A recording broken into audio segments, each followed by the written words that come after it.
하겠습니다. 하나님 아버지 감사드립니다. 이 시간 주님의 말씀을 준비하고 하나님과 사람 앞에 섰습니다. 아버지 하나님, 이 말씀을 전하는 부족한 종에게도, 말씀을 듣는 하나님의 귀한 자녀들에게도 동일하게 은혜를 베풀어 주셔서 하나님께 영광 돌리는 거룩한 시간 되도록 은혜 위에 은혜를 입혀 주옵소서. 예수님의 이름으로 감사하고 간절히 기도하옵나이다. 아멘. 할렐루야.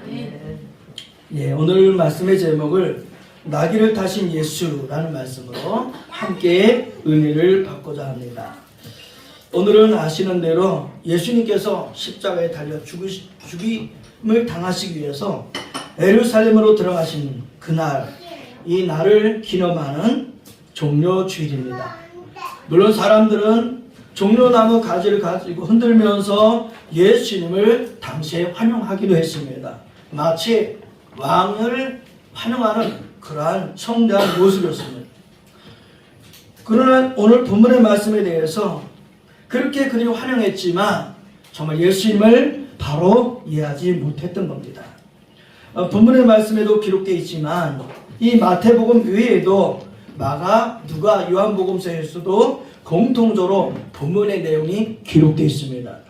사복음서에 공통적으로 기록되어 있다고 하는 것은 그만큼 예수님의 생애에 있어서 중요한 곳이다, 중요한 내용이다 라는 말씀이기도 합니다. 오늘 특별히 본문의 말씀을 통해서 주님께서 우리에게 원하신 말씀이 무엇일까 라는 말씀을 깊이 생각하는 그런 은혜 있는 귀한 시간이 되기를 주님의 이름으로 축복합니다. 말씀을 준비하면서 먼저는 첫째는 쓰임받는 사람이 되기를 주님의 이름으로 축복합니다. 쓰임받는 사람이 되자. 할렐루야. 예수님의 이 종려주일 이 사건은 예수님의 생애에서 어떻게 보게 되면 결정적인, 절정에 이르는 그런 순간이었습니다. 근데 예수님은 제자들을 두 사람을 감람산 벳바게와 베단에 이르렀을 때에 두 제자를 보냈다고 했습니다. 근데 그 두 제자의 이름은 사복음서의 어느 곳에도 기록되어 있지를 않습니다. 중요한 것은 12 제자 가운데 두 사람이 예수님의 명령을 받고 마을 맞은편으로 가서 결국에는 거기에 메어져 있는 나귀와 나귀 새끼를 끌고 오는 이것이 주어졌습니다. 그리고 말씀해 보게 되면은 이제 예수님 그렇게 말씀하시죠. 메인 나귀와 그런 새끼를 보게 될 건데 가서 풀어와라. 그리고 만약에 누가 왜 그러냐라고 말하면은 주께서 쓰시겠다 했습니다 라고 하고 그러면은 그대로 보내줄 것이다 라고 그렇게 예수님의 제자들에게 말씀하셨죠. 그래서 제자들은 6절에 보면은 예수님의 명하신 대로 움직였습니다. 그리고 나귀와 나귀 새끼를 끌고 와서 자기들의 겉옷을 그 위에 이제 얹고 예수님을 그 위에 태워줬습니다. 그리고 많은 사람들이 예수님을 맞이하기 위해서 나뭇가지를 베어서 길에 펴고 예수님을 환영하게 됩니다. 예수님의 이 사람을 위해서, 이 사역을 위해서 두 제자가 쓰임받았습니다. 사랑하는 성도 여러분, 오늘 저와 여러분이 하나님의 나라를 위해서 쓰임받는 이 두 제자 같은 저와 여러분이 되기를 주님의 이름으로 축복합니다. 말씀을 준비하면서 또 한 가지 생각하게 되었습니다. 이 사복음서에 보게 되면은 나귀 주인의 이름도 역시 나와 있지를 않습니다. 마가복음의 11장에 보게 되면은 거기 서 있는 사람 중에 어떤 사람들이 왜 나귀 새끼를 풀어가느냐라고 질문하는 내용이 기록되어 있습니다. 그런데 그 이후에 나귀의 주인에 대해서는 더 이상 기록하지 않았습니다. 그런가 하면은 누가복음 19장 33절에서는 그 임자들이 어찌해서 나귀 새끼를 푸느냐라고 질문하는 그런 내용이 기록되어 있습니다. 여기서도 나귀의 주인의 이름은 기록되어 있지를 않습니다. 중요한 것은 나귀의 주인들의 이름은 기록되어 있지는 않았지만 예수님께서 쓰시겠다고 할 때에 나귀의 새끼도 그대로 제자들에게 보내주었다는 거예요. 사랑하는 성도 여러분, 오늘 우리는 세상에 살아가면서 내 것이 중요하지 않은 것이 무엇이겠어요? 근데 오늘 본문에 등장하는 나귀 주인은 나귀도 나귀 새끼도 그저 내주었다는 거예요. 오늘 하나님이 쓰실 수 있는 사람은 어떤 사람이냐? 내 것을 내 것으로 주장하는 것이 아니라 내 것이라 할지라도 그것을 주님의 것입니다 라고 주님께 드릴 때에 주님께서 쓰실 줄로 믿습니다. 본문에 등장하는 이 말씀의 기록은 예수님의 이전에 530년 전에 스가랴라고 하는 선자를 통해서 하나님이 예언하게 하셨던 내용입니다. 이 내용은 이스라엘 백성들이 바벨론 포로로 끌려가고 다시 돌아와서 얼마 되지 않았을 때에 스가랴 선자를 통해서 예언하게 하셨다는 거예요. 여러분 생각해 보십시오. 자기의 나라에서 붙잡혀서 포로로 이역만리 다른 나라에서 살다가 자기 나라에 돌아왔어요. 황폐되어 있어요. 사람들이 살지 않았기 때문에 뭔가 보이지를 않았어요. 근데 그런 그들에게 하나님은 스가랴 선자를 통해서 그렇게 예언하게 하셨다는 거예요. 어떻게? 시온의 딸들에게 이제 너희들에게 왕이 임할 것이다. 그런데 그 왕은 겸손해서 나귀 곧 멍에 매는 짐승의 새끼를 타고 오는 왕이 올 것이다 라고 스가랴 선자를 통해서 그렇게 예언하게 하셨다는 거예요. 여러분 생각해 보십시오. 1년 기다린 것이 얼마나 기다린 사람에게는 그 기다림이 멀겠어요. 1년도 아니고 거의 530년이 지난 그때에 예수님 당시에 바로 예수님이 그 오심을 통해서 스가랴 선자에게 약속했던 그 약속을 이루시는 하나님의 사건이었다는 겁니다. 사랑하는 성도 여러분, 오늘 저희 여러분이 스가랴 선자처럼 하나님의 나라를 위해서 쓰임받을 수 있는 그런 저와 여러분 되어지기를 주님의 이름으로 축복합니다. 두 번째는 말씀을 준비하면서 그런 생각을 하게 되었습니다. 오늘 마태복음에 등장하는 이 말씀에서 중요한 내용이 무엇일까? 라고 기도하는 가운데 그런 생각을 갖게 되었습니다. 인생은 빌려온 것이다 라는 겁니다. 따라해봅니다. 빌려온 것이다. 빌려온 것이다. 할렐루야. 아멘. 빌려온 것입니다. 인생의 주인이 우리가 아니라는 거예요. 우리 인생의 주인은 다른 분이라는 거죠. 오늘 나귀의 새끼도 나귀도 주인이 있었습니다. 근데 그가 진정한 주인이 아니었던 거예요. 자기의 것이었음에도 불구하고 예수님께서 쓰시겠다고 할 때에 예수님이 쓰시는 그런 일이 됐다는 거죠. 여러분 생각해 보십시오. 예수님 당시에 그 들판에 나귀나 나귀 새끼가 매 있는 것이 오늘 등장하는 이 나귀와 이 나귀 새끼만 있었겠습니까? 사실은 많이 흔하게 찾아볼 수 있는 모습이었을 거예요. 그럼에도 불구하고 오늘 등장하는 본문에 있는 이 나귀와 나귀 새끼의 주인은 그것을 그대로 예수님께 맡겼다는 거예요. 사랑하는 성도 여러분, 오늘 우리의 인생도 빌려온 것입니다. 우리 인생도 주님께서 우리에게 허락하신 그 시간이 있다는 거죠. 말씀을 준비하면서 그런 생각을 해보게 됩니다. 고대 사회의 왕들은 힘 있는 사람들은 노새를 타고 다녔다고 합니다. 그런데 평민들은 보통 사람들은 이제 등장하는 나귀를 타고 다녔다는 거예요. 그런데 나귀 새끼를 타고 다녔다는 것은 특별히 성경에 보게 되면 겸손과 평화를 의미합니다. 그러니까 예수님은 나귀 새끼를 타고 오신 것처럼 예수님 다루시는 겸손이고 그분은 평화라는 거예요.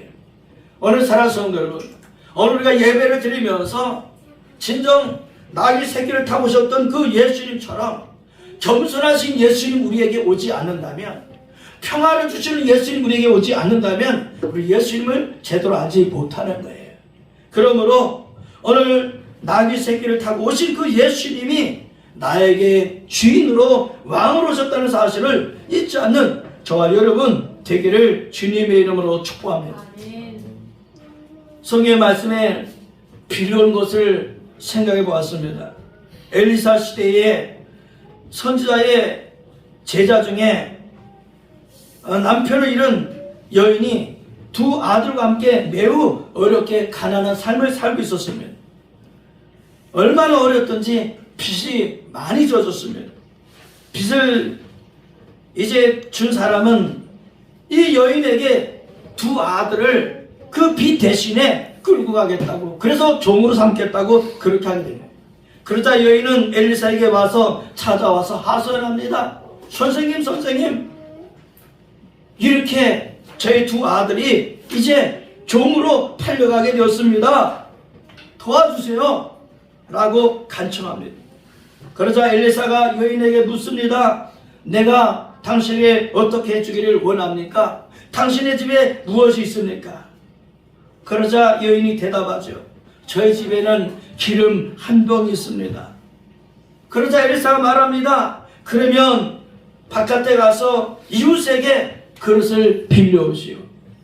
그래서 이 여인은 두 아들을 보냅니다. 자기도 나가서 열심히 이웃집에 다니면서 그릇을 빌려옵니다. 그러자 엘리사가 말하죠. 그릇을 가져오시오.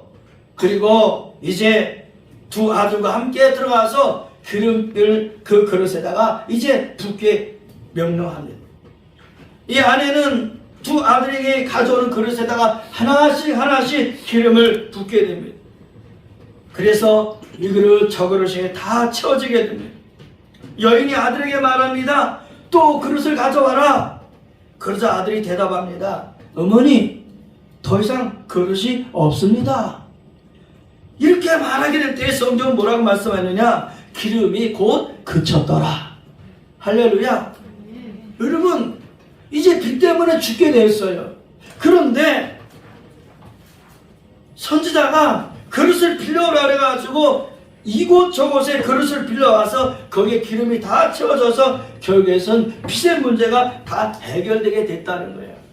사랑하는 성도 여러분, 사람의 방법으로서는 다 망할 수밖에 없지만 하나님이 하시면 길이 열리게 될 줄로 믿습니다.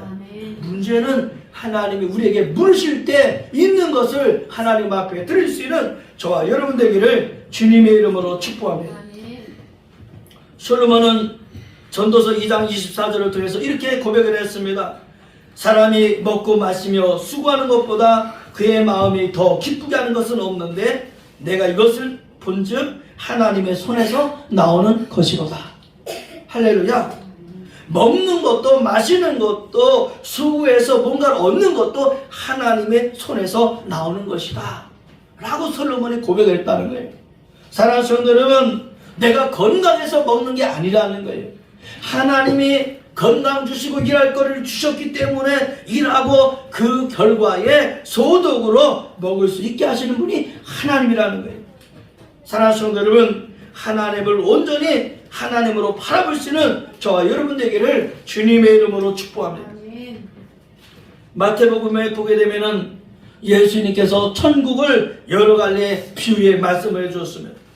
마태복음 20장 1절에 보게 되면 천국은 집 주인과 같다 이렇게 표현합니다. 여러분, 천국은 집 주인과 같다. 어떤 집 주인?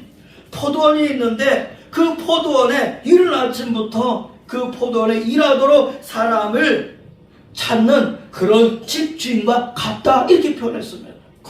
여러분, 천국은 살아있는 거예요. 천국은 움직이는 거예요. 천국은 확장되는 거예요. 천국은 일하는 곳이라는 거예요. 뿐만 아니라 마태복음 21장 1절에 보게 되면은 또 포도원으로 비유하고 있습니다. 포도원에 이제 농부들에게 세를 주고 타국에 떠나갔던 그런 주인으로 표현하고 있습니다. 여러분, 세를 주고 떠났다는 거예요. 다시 와서 주인은 와서 그 농부들에게 결산하게 돼 있다는 거죠. 그런가 하면 마태복음 25장에서는 달란트를 비유로 했습니다. 종들에게 자유기 소유를 맡긴 것 같다. 할렐루야.